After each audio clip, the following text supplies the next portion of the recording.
What's up everyone, welcome back to the channel and welcome back to another video. I'm out here at Pineridge Park again today to answer the age-old question, the question that everyone wants to know the answer to, and that is, which throw is superior, backhand or forehand? Let's get to it. You often hear people saying that you need to have a forehand in order to be able to play on the modern courses, and I tend to agree with that. But then you see people like Isaac Robinson and James Conrad winning world championships throwing little to no forehands at all. And it made me think, do you need a forehand? You see some players like Nate Sexton and others who are very dominant and throw predominantly forehands. Sullivan Tipton's another one. Parker Welk, he won a big tournament this year. So it makes you go, well, maybe I'll do my own very scientific research and play a short round of disc golf out here. Maybe 6 or 7 holes. I'm going to throw all shots forehand and then all shots backhand and see which score wins. That's my very scientific method. So without further ado, let's get into it. All right, so hole 1 here, playing the short tees for this one. It's 79 meter par 3, just bends around to the right slightly. So you can tape up for either a forehand or a turnover backhand. So it actually works out pretty well. What I'm going to do is I'm going to throw forehand first on one tee and then backhand first on the next tee and alternate like that. So it's like a fair chance, but we'll start off with zone forehand on the first shot, literally first shots of the day. So let's see how we go. Hopefully I'm not blocking you too much. Just going to try and get this one up there. Oh, that's early. Kick left. Oh, it did. Okay. A little early. So not so good so far for the forehand. I'm going to go back and turn over with the new Big Z Luna. Oh, it's a great shot, but it's a little too straight. Oh, great shot though. That is down there. And so my rule also is that if it's outside circle 2, so outside 20 meters, then I have to use the same style shot as what I'm throwing. So this is where my forehand landed. So I'm outside circle 2. I have to throw a forehand to get up there. So this is trying to get up there for a par. It thankfully got a kick and didn't go out of bounds. So we're just trying to chip it up there, take a par. Oh, yikes. That's not too bad. Okay, that was pretty bad. Weak shot. That should be a par for the forehand. So my backhand, I don't know if this is technically OB or not. I might not play it as OB, but this went a little long actually. Pin deep. Got to maybe just out to edge the circle, look for the birdie here. So that's actually quite a solid shot. Bit of a newer Luna, so it didn't quite have the turn on it that I'm used to on my other one, but really nice shot regardless. But let's see if we can capitalize and get the birdie. Oh, a little too high. Ooh, sneaking in there, right side. All right, par, both pretty even so far. All right, hole number 2 here, par 3, 86 meters, and it's actually perfect. This course is going to be really good because there's actually quite a lot of shots or holes where I can throw a forehand line and a backhand line. So I might not have to make a forehand work in a backhand slot and a backhand work in a forehand slot too much, but at least I can kind of show the different options. So let me know down below if you want me to see a challenge where it's more of a course where there's just one line to hit and I have to make a backhand or a forehand work. That could be probably a little bit more of a rigorous test, but either way, I'm going to throw backhand first on this tee down the right hand side with my Captain's Raptor. Hope that it just hyzes at the right time, gets through the gap and gets down there with a skip towards the basket. Oh, that's so early. Oh golly, that was terrible. Scramble now with the backhand. All right, force forehand, just going super stable and fast. Low on the left gap, get a similar skip. That's a great shot. If it misses the tree, oh yeah, skip in. Oh, that's under the basket. Okay, so forehand gets one up on the backhand there. All right, so it's scramble time with the backhand, and while this was a terrible shot, it actually is kind of showing what I hoped would show, which is forehands are very handy, pardon the pun, when it comes to scramble shots. You can straddle out and do all sorts of angles, whereas backhand might be a bit trickier, especially here. I would definitely go a forehand normally out this side. So I've got a low ceiling and a tight gap and a left to right shot that I've got to make work with backhand. So I'm going to throw my super flippy RPM 2E. Hopefully just hit this gap and let it cruise over. This is going to be tough. Oh, I did it. Turn a bit more. Okay, well I got out there, which is something, but I've got quite a putt left now. All right, so this is going to be very tough. Again, I'd probably go a straddle out forehand. This is almost impossible. Yeah, okay. That's gonna be a bogey. That's gonna be a 2-stroke swing in favor of the forehands because this is my backhand. Oh dear. It's gonna be a 5-stroke swing, 3-stroke swing. Forehand. Sorry guys, mic situation is not great again and mics have died, so I will try and get better at that, so I apologise, and we're right next to a road too, so that's not great. But we're on hole number 3 now. It's actually a great one. You can throw backhand or forehand off the tee. You kind of want to end up to the right, or basically just as straight as you can if you've got a backhand. We're going to go back to forehand first with the ESP New.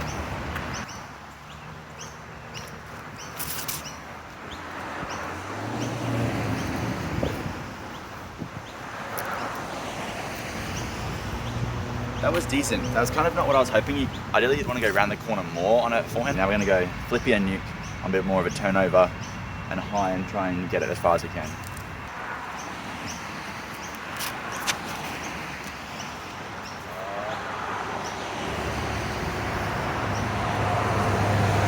Pretty solid shot. Felt really weird. Form was all off, but that's down there. So let's play those ones out now.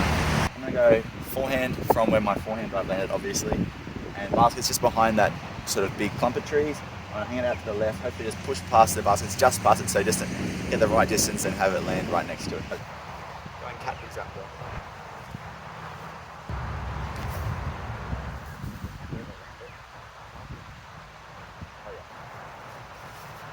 Brilliant shot, that should be just past the basket. So now, throwing from the backhand lie, this actually set up really well. Usually when I throw the backhand, it'd be further left, and so it would be a harder backhand shot. But this, you can see I've just got to go hyzer around the trees and just skip around to the left towards the basket. Maybe we'll get 2 birdies here. So I might go cap wrap just to fight the headwind and just get that skip at the end.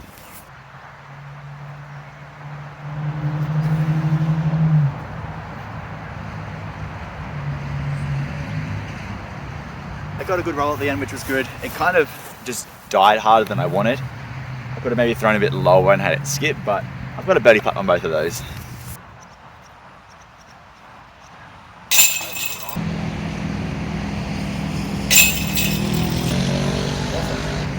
Double birdie there, onto hole number 4. Hole number 4, par 3, 83 meters, and this one shapes left to right, so it's a typical forehand shot, but you can play the turnover backhand. So this is one of those holes that I mentioned at the start where you kind of have to force a backhand where it's more of an ideal shot for the forehand. But as I said, people like Isaac Robinson, some of the pros, they make it work, and so I'm gonna try and fight the low ceiling, throw my meteor on a turnover backhand on that shot, and that will be the first one up. So meteor for the backhand, and then I'm gonna go forehand vulture second.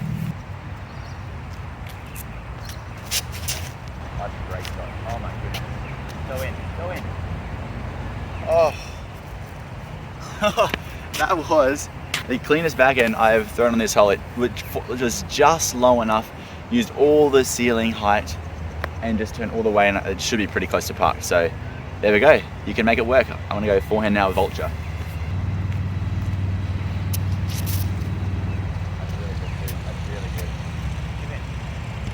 Oh, okay, another really good shots. We're starting to heat up here. Let's see if anything's going to separate these two. Although the backhand is closer, for me it's definitely not the higher percentage play on this hole. I just managed to nail it today. The forehand's definitely a higher percentage. If you don't push it enough, you will end up a bit short like I did here, but I feel like it gives you more often a chance at the birdie. So anyway, let's make these birdie putts. No.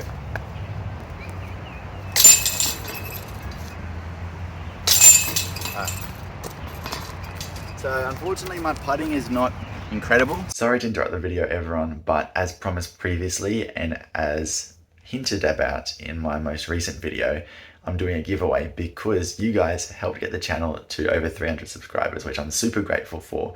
And so as promised, this is the giveaway. And what you could win is this awesome swirly Brodie Smith signed Rocket Roach. So it's been in my collection for a little bit and I decided I'm going to give it away.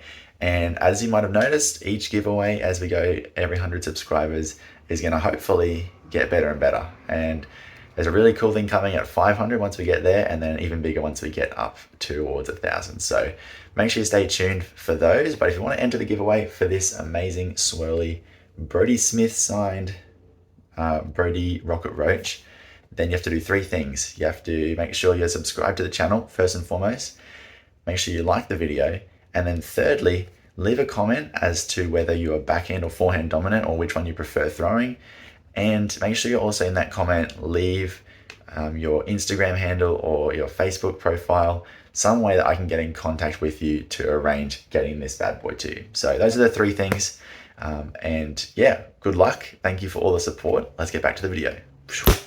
Hole 5, par 4, 236 meters. So this is a hole where you would expect the backhand to shine, because I've got a bit more distance there.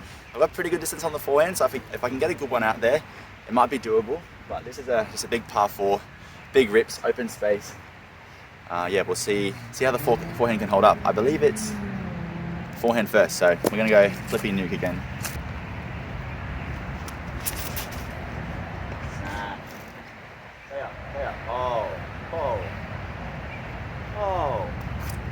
Woo! Wow, we got a hold of that one. That's one of the better forehands I could have asked to throw on this hole. All right, big rip with the nuke on the back end. Oh, stay up, yes. Oh, didn't quite connect there a bit. Timing's a little bit off on the back end, so the forehand actually might have the advantage so far. So my backhand was just way too low. It's probably about at least 20 meters shorter than my forehand, which is pretty crazy. Forehand was actually a crush. Like that was so far. I'm gonna go nuke again on the backhand, hang it out to the right, and hopefully get up there. But we're a long way from the basket still.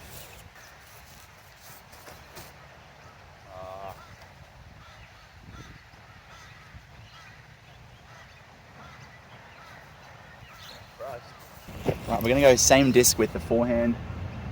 Big pushing, maybe hyzer on the left side. Just kind of hopefully just cruising along the side of that hill mound and then finish towards the basket.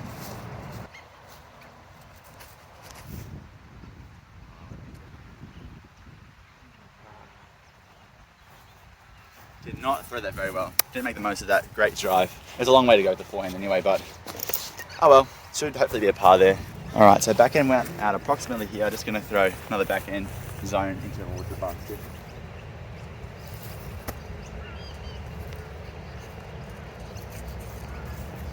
Wasn't great. This is kind of what I expected from the forehand here. Basically pin high, but just faded off to the right. So we've got a birdie chance. Oh, wait. That should be a par. Okay, so this putt is for my bogey, I believe, for the backhand. So I haven't played this hole very well. Oh, it was a good putt. Too much though. Wow. It's a comebacker as well.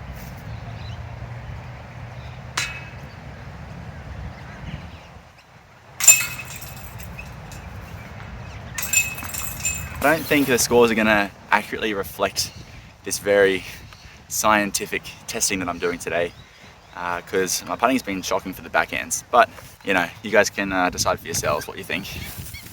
All right, guys, hole number 6, 115 meter par 3. Again, it's a left to right check shot, so comfortable shot for me is, and I feel like the easier shot is the forehand. And the reason I say easier is because you've got one angle the whole way. Just throwing on hyzer, maybe it'll flip up to flat, but just throwing on hyzer and then carry that. Whereas backhand, you're kind of having to turn it over and get it to kind of cruise right, which I feel like is a little bit less controllable than just the sort of hyzer shot. First shot's gonna be the backhand. I'm gonna throw passion, turn over, then go nuke with the forehand. Oh, I've done really well. Hold it. Go in the basket.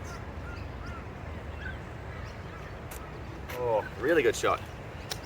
I could have maybe turned it a little bit more and got the nose down a little bit more, but honestly that flew really, really nice. Thought I had a chance of going in there for a second, but I'm gonna go nuke forehand now. Big hyzer forehand. That's really good. Good push. Oh, okay. A lot shorter than I thought it was. I thought that was gonna be a lot closer, so that one felt so much more comfortable. I felt like I could just smash it out there. I needed to give it a little bit more power than what I did, but that's super consistent for me, that shot. Both shots a little short here. Oh, no chance. Oh. Close. Oh.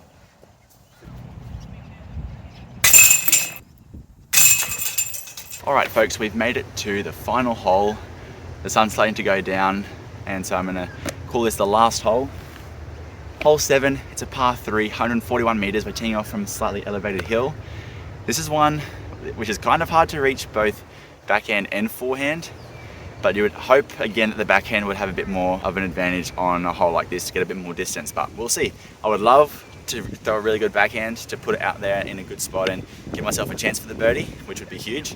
But again, we're just gonna try and rip these both as far as I can. Forehand first, so we'll go forehand with the flippy nuke. Left to right wind, so that should actually help it out a little bit. Smash it out there and see how close we can get. This is a pretty good.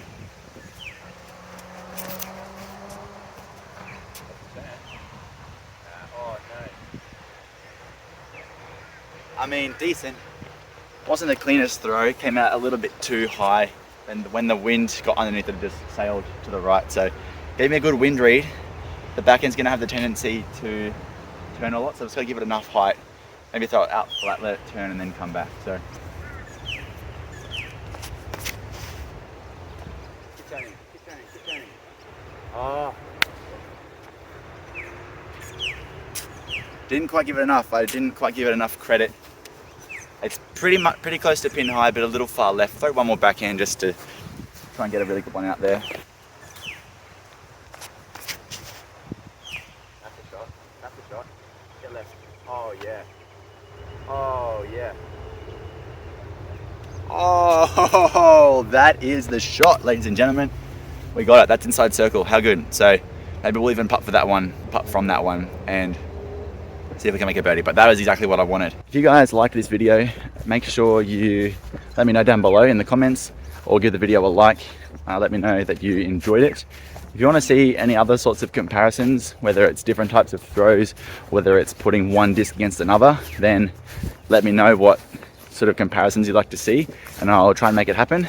All right, forehand as expected. Didn't quite have the distance that needed to get to the basket. Pretty decent though, but there's like just a wall of trees between me and the basket. Try just like a turnover forehand through that gap. Touchier shot. We'll see how it goes. Great shot. Miss the trees. Oh yeah, okay. So a little bit sneaky there, but that's putting there. Check out where my second backhand shot landed. Guys, this is insane. This has got to be like the base, pretty close to the closest drive I've ever got on this hole. 141 meters and literally maybe 5 to 6 meters away from the basket. So that's pretty sweet. Let's see if we can make a birdie.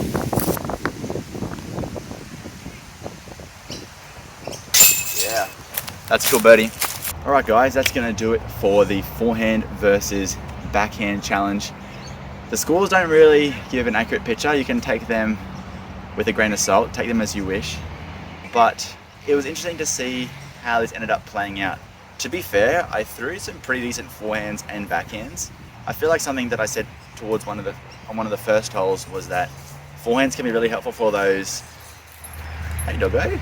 Forehands can be really helpful for those scramble shots where you have to get in those funny positions and throw some weird angles. It definitely was the cause. Hey doggo. Hello. The backhand there, I had to throw through that tight tunnel shot, was the reason for the bogey there, and then obviously putting woes let me down on one of the other backhand holes.